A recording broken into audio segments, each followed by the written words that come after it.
நாய வாழ்க நாதன் தாழ் வாழ்க இமை பொழுதும்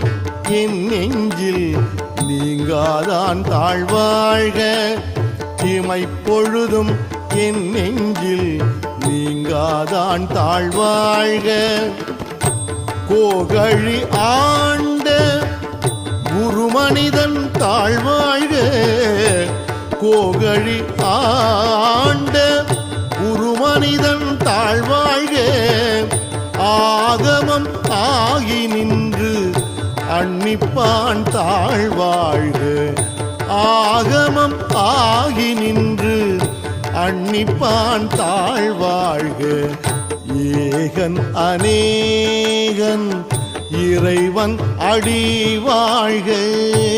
ஏகன் அநேகன் இறைவன் அடி வாழ்க.